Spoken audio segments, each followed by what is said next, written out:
Narito na ang Balitang Express sa oras na ito. 6 na bahay na sunog sa lungsod ng Cotabato.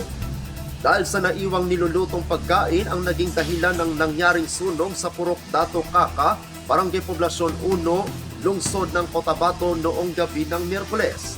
Sinabi ni Fire Officer 2 Anthony Henino, tagapagsalita ng Bureau of Fire Protection Cotabato City, na batay sa kanilang follow-up investigation ay napag-alaman na ang naiwang niluluto sa kusina ng isa sa mga bahay ang naging sanhi ng sunog.